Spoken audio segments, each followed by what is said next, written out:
La famille au grand complet se fait pas mal de mourons. Ils n'arrivent pas à se débarrasser de leur matou glouton. Ils ont tenté n'importe quoi pour mettre à la porte Pépette. Ils sont allés jusqu'à poser une annonce sur Internet.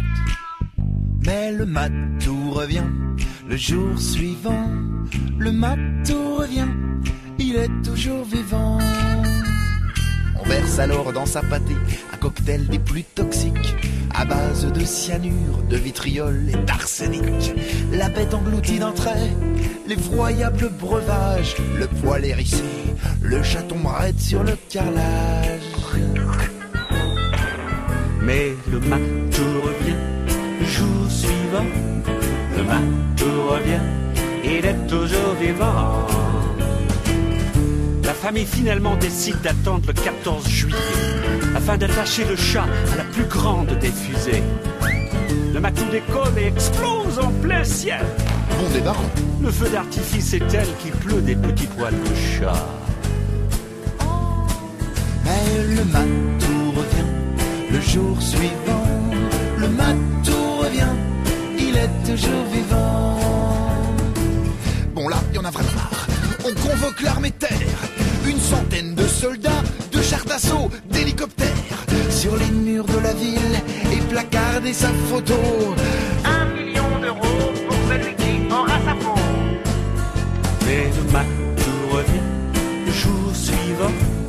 Le matou revient, il est toujours vivant. Cette fois, c'est plus possible, on attrape le gros minet que l'on coule dans un cube de béton frais. Au beau milieu du Pacifique, le fauve est largué dans l'avion. La bête échoue dès lors à plus de 1000 mètres de fond.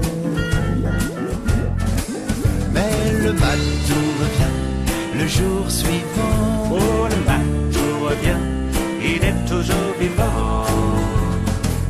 On se met en quête d'une catapulte nucléaire, Histoire d'expédier Pépette à des années-lumière.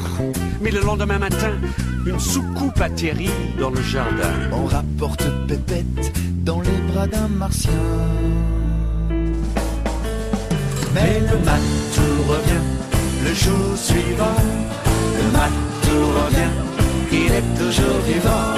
Le matou revient le jour suivant. Le matou revient, il est toujours vivant. Le matou revient le jour suivant. Le matou revient, il est toujours vivant. Le matou revient le jour suivant. Le matou revient, il est toujours vivant.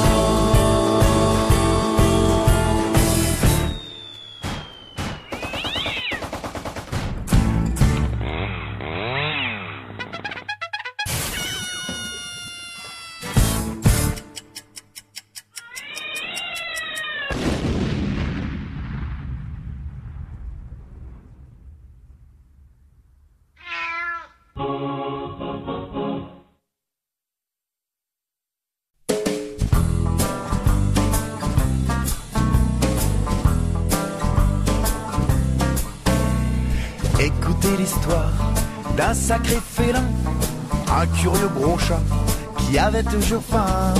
On l'appelait Pépette, c'était son petit nom. Il était né sur la planète des matous gloutons. Il mangeait du nougat, du poulet, des anchois, un canapé, un casse-noix, du barbelé, de la mort au rat et de la télé. Pépette est un chat qui mange n'importe quoi, un drôle de matou qui mange un peu de tout. Il passait son temps, c'est épouvantable, à aiguiser ses dents pour passer à table.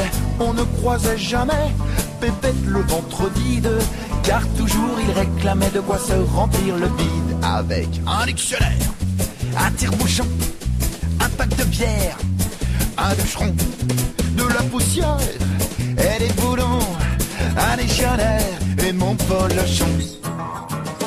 Pépette est un chat qui mange n'importe quoi, un drôle de matou qui mange un peu de tout.